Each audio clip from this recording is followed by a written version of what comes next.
Beautiful people, it's me, Pamela, on my YouTube. Cho, no, what's the T? Siyahlaziya. Guys, when Zungu told the court ukuthi Brigadier Kininda must be arrested, Baloyi thought he was dreaming. He was just like, what? Okay, it's Sabosho. Guys, they need to be realistic, those people. They've lied to South Africans to a point where they thought they owned the world. Those three people, Bala no rat. Bese kuzoba uBaloyi, bese kuzoba uBrigadier Nicholas Mongani Kininda. Those three people, they think they are on top of the world. They still think, guys, after they've seen everything that's happening, they saw Madlanga, are we not playing? They saw it ad hoc, which we're not playing some games here. They continue on to lie instead of just giving it up and be like, you know what? Actually, we are done. Urasa is done nje as a person vele yena mdala fana ngabe uhleli ekhaya kuthi usabhizi usadonsana no Absalom and Khonzi. Yeah, do you mean me? I'm corrupt. Hayibo.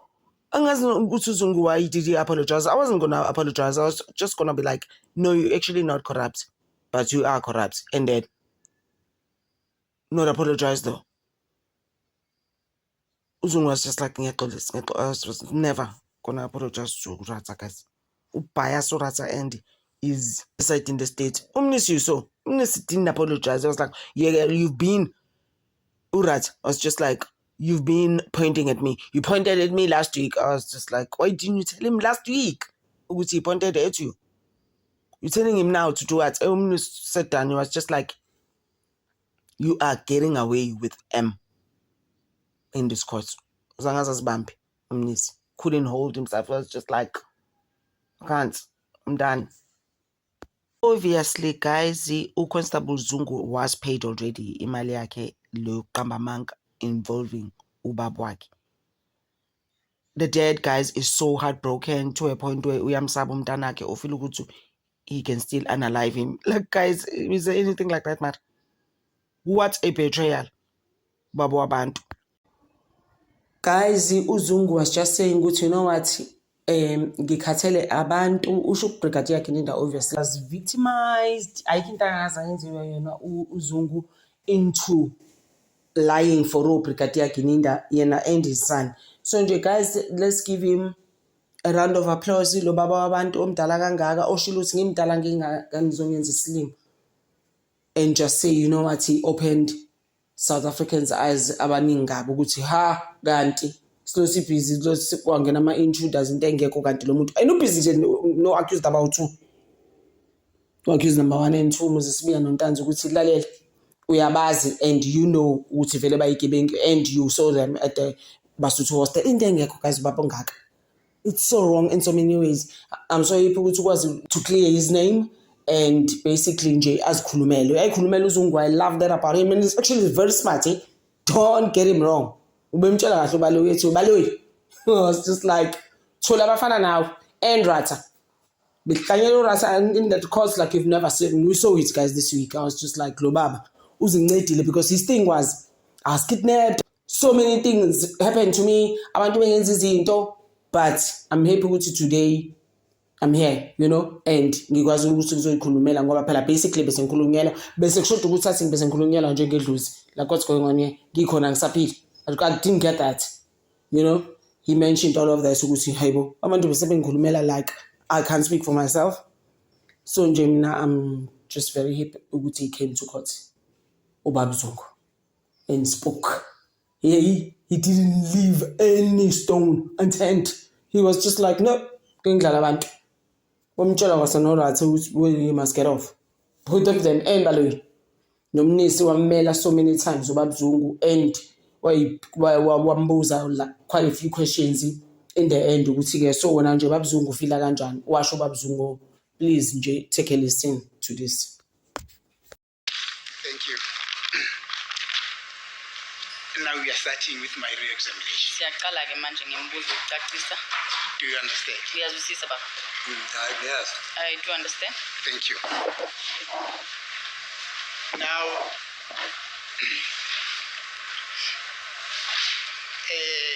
under cross-examination by the state, Advocate Baloyi.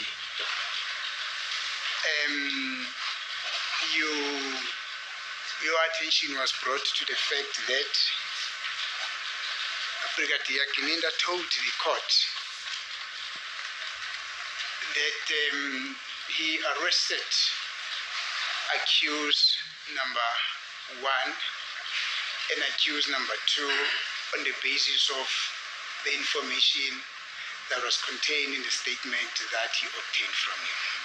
Umnumzane Baloyi-ke uma ekubuza-ke umbuzo uye waveza iphuzu lokuthi-ke ekufundele ubufakazi baka-Brigadier Gininda lapho Brigadier Gininda khona echaze ukuthi-ke ubophe umangalelo wokuqala nomangalelo wesibili lokho kwenzeka ngesizathu sokuthi-ke kule mininingwane etholakala kulesi statement-ke owasibhalisayo.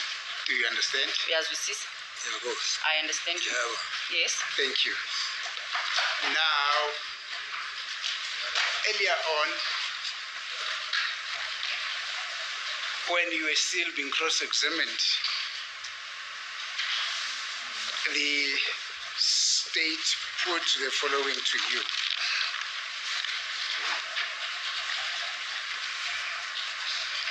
That Brigadier Gininda says that he acted on the information that you provided and arrested accused number 1 and 2. And therefore, your entire evidence is therefore irrelevant.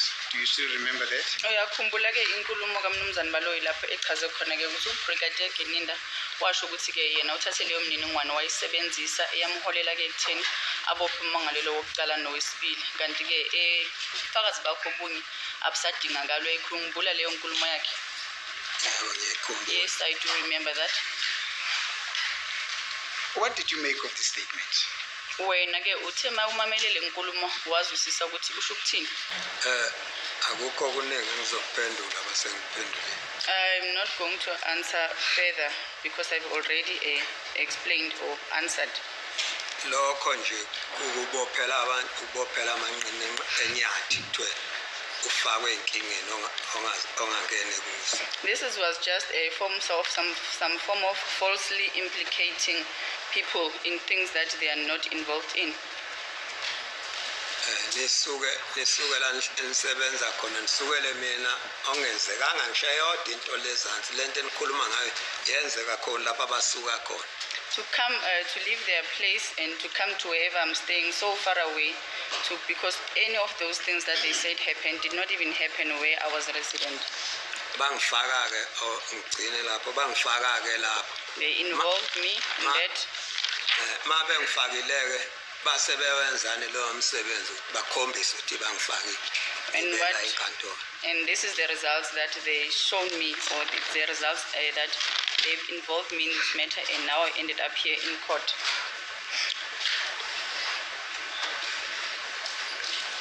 Thank you.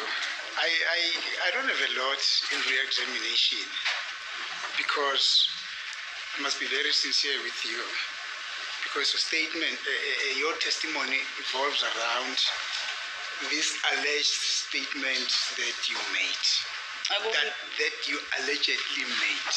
Manje akukuninganga ke mina ngifuna ukuthi sicacise mina nawe ngoba ke okukuningi oye wanikezela ngencazelo yakhona ukuthi ke wena mayela uphendulela mayelana nalesi statement ekuthiwa wasenza. Thank you.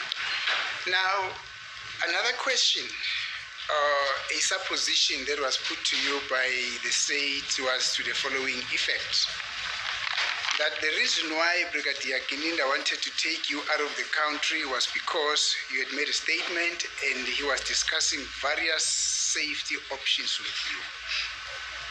Kuye kwavela ke inkulumo la ivela kumshushisi ukuthi ke isizathu esenza ukuthi uBrigadier Gininda abe nenkulumo yokuthi ke kumele ukuthi mhlambe noma ke ekhulume nawe mayelana nendaba yamazwe angaphandle kwakuwukuthi ke ekubonisa ukuthi ke umuntu ozoba ufakazi mhlambe makangaphansi kohlelo lokuvikeleka zihamba kanjani izinto zakhona. Uyayikhumbula leyo nkulumo? I remember that. Thank you. Now, and your answer was, even if Brigadier Gininda I mean, the minute Brigadier Gininda started talking about you being taken from your place, you then decided to disagree with him that you would not leave your place. Make eqala ke uBrigadier Gininda ekhulumisa lenkulumo yokuthi ke kufanele ukuthi ususwe lapho nohlala khona. Wena wanqaba ke wathi ke cha, angeke ngize ngisuswe mina la ngihlala khona. Kunjalo? Ngenqaba bafese ngakhuluma nje yonke lento cha ngaze ngithathe manje ukukhulumise ngaleso statement kude kufuna kona ukungifihla. No. Yes, I refused that I would not be taken away from my place. And you are saying to me that you want a statement and therefore you want to take me away. I then refused. Thank you. Ngakhuluma nje ngathi shutho bangengane funeke ngihambe ngilungise emazweni. And I was. I said to him, as old as I am now, you want to take me from where I'm staying, take me to other countries that I do not even know. Ngabuza lokho yangicabangelana. I think I asked him if he was being considerate or not. Thank you. And this meeting, wherein this discussion happened, took place after your son and Brigadier Gininda have already testified here at court as to how they received this information, which culminated in the arrest of accused number 1, number 2. Kwenzeka konke kule nkulumo yokuthi yena ufuna ukukuthatha akusemazweni angaphandle. Kwenzeka emveni kokuthi yena uBrigadier Gininda nayo Constable Zungu sebezile lapha phambi kwenkundla bazonikezela ngobufakazi ukuthi ke isizathu esenze noma ke into baholele ekutheni babophe umangalelo wokuqala nomangalelo wesibili okuyilesa statement ebathi wena usenzile. Kwaqhubeka la sokwenzeka la sekukhulunywa la enkantolo konke lokho. This matter was ongoing here in court. Thank you. Now, the fact that the court was told that the arrest of accused number 1 and number 2 was premised on the statement that you made, how did that make you feel? Manje kukwenze ukuthi wena uzizwe kanjani ke njengoba inkosi enkantolo seyitsheliwe ukuthi isizathu esenzeke ukuthi kuboshwe noma ke kuholele kuboshweni kwamangalelo wokuqala nomangalelo wesibili kwakuyingenxa yalesi statement ekuthiwa wena usibhalisile. Uzizwe kanjani ngaleyo nkulumo wena?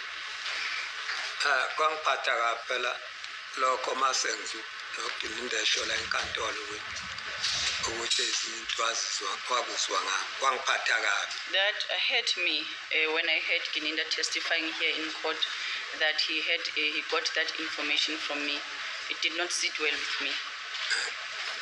Ngase ngibuza ke manje ukuthi uma ngabe khulunywa ngami enkantolo ukuze lento ibonakala ukuthi yaba right ngempela kwaba khona isivumelwana nami sengeqhwa kanjani sokufakaziswa amonye umuntu kanti kubhalwe mina.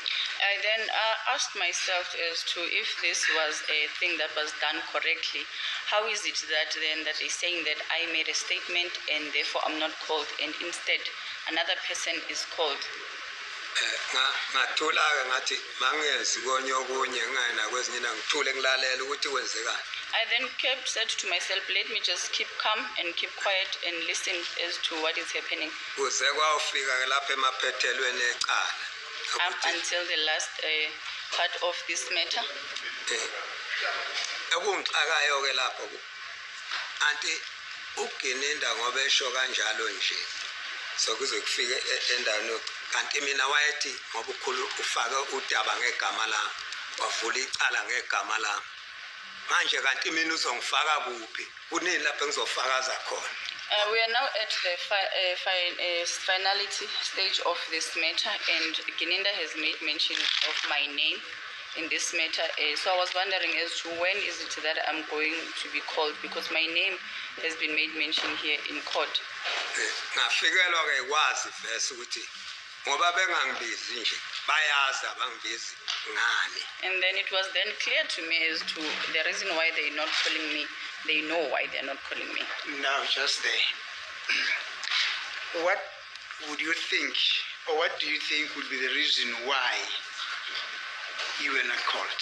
Manje ke wena ucabanga ukuthi baba yini isizathu sokuthi ke ungazange ubizwe? As a court, please, my lord, we don't want to interfere with my learned friend's re-examination, but calling witnesses based on questions of law, and I don't think that this witness will be able to give an opinion on this, to second guess the state as to why they didn't call him.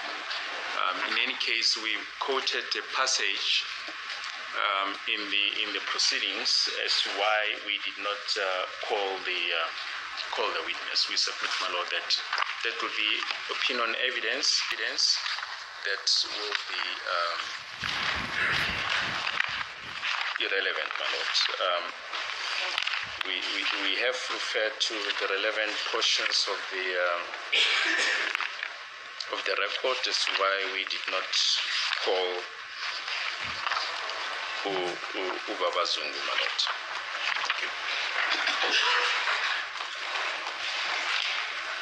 Thank you, my lord. For starters, this is not a question of law, it's a question of fact. Secondly, that passage that was read into record as to why the state decided not to call Baba Zungu, that is a perspective from the state side. I am asking Baba Zungu now from the defense side. That is their perspective. They've got all the right to argue this point from their perspective. The defense will also have all the right to argue this point from his perspective, which is the reason why I am asking Mr. Zungu that according to him, why was he not called? As an expectation that he had a legitimate expectation that because this case, the arrest of accused number 1 and 2 was premised on the alleged statement that they allegedly made, he would then have been called. But the state decided not to call him.